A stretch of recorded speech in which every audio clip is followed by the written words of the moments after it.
අපි මේ වීඩියෝ එකෙන් කතා කරන්නේ කොහොමද Payzen එක හරහා transaction add කරගන්න කියලා. එතකොට අපි දීලා තියෙන email password දීලා අපේ site එකට log වෙන්න පුළුවන්. log වුණ ගමන් මේ විදිහට තමයි එන්නේ. එතකොට මෙතන system online කියලා පෙන්නනවා. ඒ කියන්නේ ඉන්ටර්නෙට් තියෙන්න ඕන සිස්ටම් එක නැති වුණත් පුළුවන් මේක යූස් කරන්න. ඒ වුණාට තියෙන එක හොඳයි. මෙතන ලයිසන් එක පෙන්නනවා වගේ.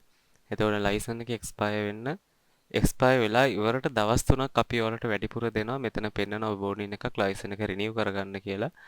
මේ එහෙම රිනිව් කරගන්නත් පුළුවන් ඔයාලට අපිට මැසේජ් එකක් දැම්මම අපි කියනවා කොහොමද කරගන්නේ කියලා. මේ එහෙම නැත්නම් මේක දවස් 3කින් එක්ස්පයර් වෙනවා. එතකොට normally මෙහෙම තමයි ඉන්ටර්ෆේස් එක තියෙන්නේ. මෙතන තමයි අපේ චෙක් අවුට් එක. ඒ කියන්නේ මෙතන කැල්කියුලේටර් ඒ වගේ තමයි වැඩ කරන්නේ. මේ එතකොට එතනක් තියෙනවා sales expenses කියලා දෙකක්. ඒ කියන්නේ ආදායම් වියදම්. මේ පැත්තේ තියෙනවා sales expenses කියලා දෙකක්.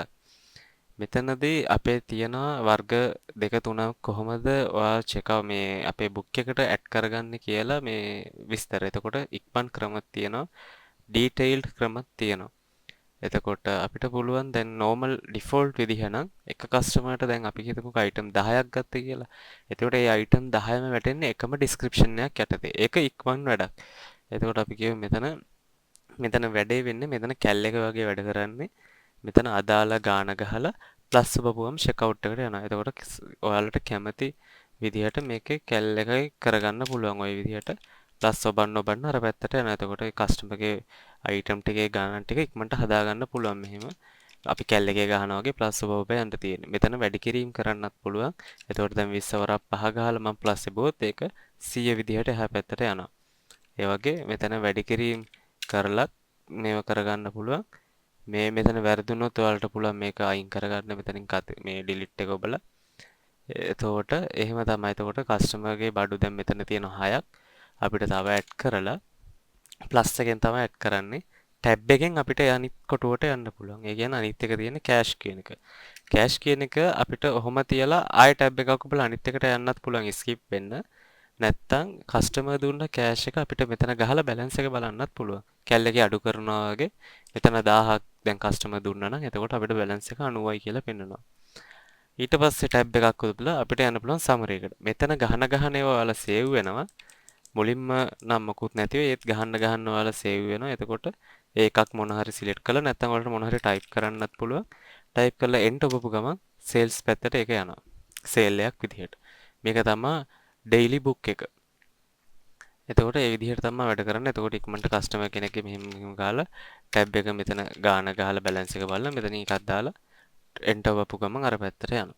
නැත්තම් කෑෂ් එක අපිට මෙහෙම දෙපාරක් ඔබලා ස්කිප් කරන්නත් පුළුවන්. 50 අපිට රිටර්න් දෙන්න බලන්න දෙයක් නැත්තම් කෙලින්ම මේව කරලා මෙතන එකක් ගහලා ඔහොම දාන්න තියෙනවා. එක්ස්පෙන්ස් එකත් ඒ විදිහටමයි. එක්ස්පෙන්ස් එකේ කෑෂ් ටැබ් එක නෑ. ඉතින් amount එක දැන් අපි 5000ක් නම් ගහලා ඇඩ් කරලා ටැබ් එක ඔබලා මෙතනින් අපි දාමුකෝ ඉලෙක්ට්‍රිසිටි බිල් කියලා. එතකොට එක්ස්පෙන්ස් එකක් විදිහට යනවා. මෙතන පෙන්නන්නේ net total එක sales වලින් අද දවසේ එක්ස්පෙන්ස් ටික අඩු වෙලා. එතකොට මේක තමයි බේසික් ක්‍රමය සහ ලේසි ක්‍රමය, ක්වික් ක්‍රමය. තවත් ක්වික් ක්‍රමයක් තියෙනවා. මේ ඔටෝ සමරි කියන එක ඔන් කරගත්තාම මේ සමරි එකත් අපිට ගහන්න දෙයක් නැහැ. ඒක ඔටෝ ජෙනරල් සේල්ස් කියලා වැටෙනවා. එතකොට අපිට ගණන් ටික ගහලා අපි කියමු escape එකෙන් ක්ලියර් කරගන්න පුළුවන්. ගණන් ටික ගහලා අර එතකොට ජෙනරල් සේල්ස් කියලා එතන ඔටෝ ටයිප් වෙනවා. කෙලිම එන්ටර් කරන්න තියෙන්නේ එහා පැත්තට යනවා. හැබැයි ඒකේ කිසිම විස්තරයක් නැහැ. එතකොට ඉතින් ඒක බිසිම වෙලාවක වගේ ඒ දේ හොදයි. එතකොට ඉක්මනට ඇඩ් කරලා කැල් එකේ කරන වැඩේ කරලා කෙලිම පොතට දාන්න පුළුවන්. ඒ ඔටෝ සමරි එක. අපේ ළඟ තියෙනවා තව ලයින් අයිටම්ස් කියලා. මේක දාපුවාම අතන්ට අර කොලම් එකක් තව ඇඩ් වෙනවා අලුතෙන්. ඒක පොඩ්ඩක් ඩීටේල් ක්‍රමයක්. ඒක ඇත්තටම පොස් එකක් විදිහට තමයි වැඩ කරන්නේ. අපි හැම අයිටම් එකේම amount එක වෙන වෙනම ගහන්න ඕන. එතකොට පළවෙනියට අයිටම් එක අහනවා. අපිට මෙතනින් උත් අයිටම් එකක් තෝරන්න පුළුවන්. නැත්නම් අපිට ලියන්න පුළුවන් ඔහොම ලියලා ප්ලස් එක හරි ටැබ් එක හරි ඔබලා අපිට amount එකට යන්න පුළුවන්. ප්ලස් එක ඔබන එක ඉතින් ඔයාලට පුරුදු වෙයි. එතකොට ඒක Apple වලට කීයද කියලා තමයි දාන්න ඕනේ. ඔහොම දාලා ආයෙ ප්ලස් එක ඔබපුවාම ඒක චෙක් අවුට් එකට යනවා Apple කියලා.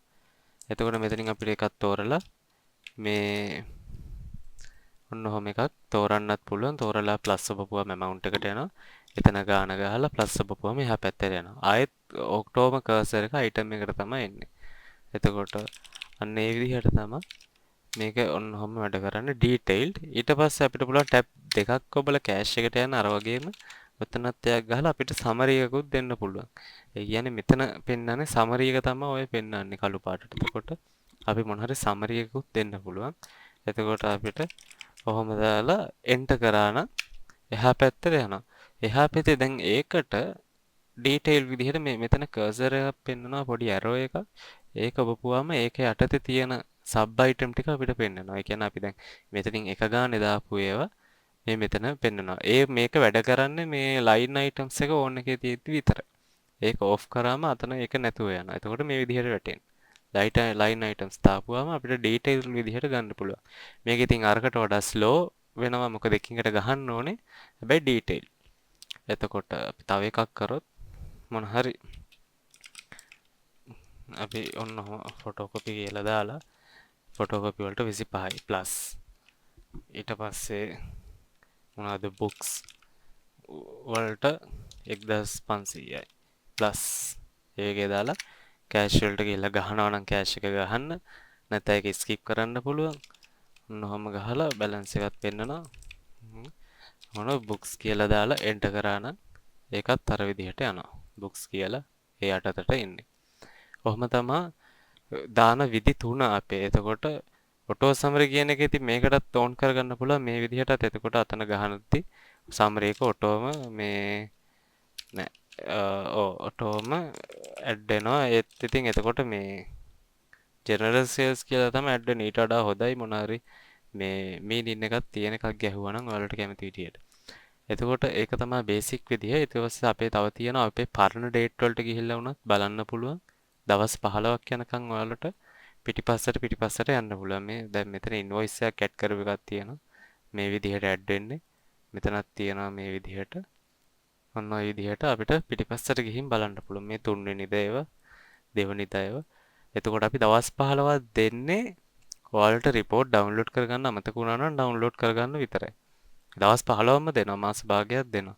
එතකොට මේ ඔයාලට පුළුවන් මෙතනින් දැන් අද දවසේ අපි ඉවරයි නම් අපේ වැඩ ඉවරයි නම් මෙතනින් එක්ස්පෝර්ට් එක ඔබලා PDF එකක් ඩවුන්ලෝඩ් කරගන්න. එතකොට PDF එකේදීත් අර විදිහට මේක අයිටම් එක යටතේ තමයි මේ ඇරෝ දාලා මේ සබ් අයිටම්ස් ටික තියෙන්නේ. එතකොට මේ ටෝටල් සේල් එකට එකතු වෙන්නේ මේ 1270 මේක බෙදලානේ තියෙන්නේ මේ අයිටම් වලට. එහෙම තමයි මේ report එක ලැබෙන්නේ ඔයාලට. මේක දැන් මේ රතු පාටට වෙලා තියෙන්නේ මේක රින ගානක් තියෙන නිසා. නැත්තම් කොළ පාටට වෙන්නේ. එහෙම ඔයාලට පාරට දැන් ඊයේ දවසේ report එක ගන්න නම් මේ 4 වෙනිදාට ගියා export කරා. එතකොට ඊයේ දවසේ report එක එනවා. එතකොට net එක තියෙනවා මෙතන. ඒ දේවල් තියෙනවා.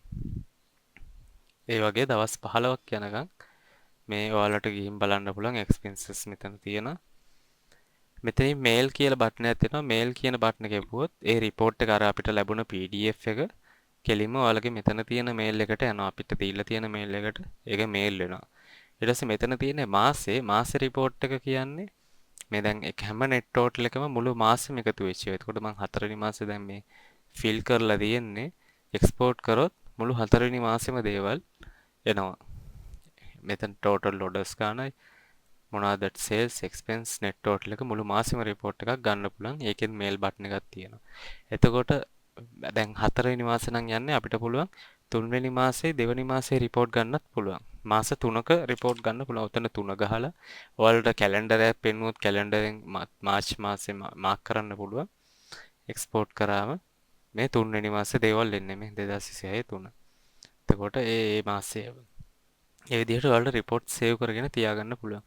ඕක තමයි ප්‍රධාන විදි ටික අපේ මේ එතකොට මේ පරණ ඒවා delete කරන්න පුළුවන් ඒවටත් add කරන්න පුළුවන් අද දවසට එතන මේ warning එකක් පෙන්නන්නේ මේ පරණ දවසක ඉන්නේ කියලා එතකොට ඔයාලට අද දවසට ගිහිල්ලා පුළුවන් ආයෙ වැඩ කන්ටිනියු කරගන්න මේ මෙතන list item කියන එක off කරලා දාන්න පුළුවන් quickly වැඩ කරගන්න අර වගේ detail වැඩ කරවලට මේක on කරගන්න පුළුවන් ඊළඟ වීඩියෝ එකෙන් අපි invoice ගැන බලමු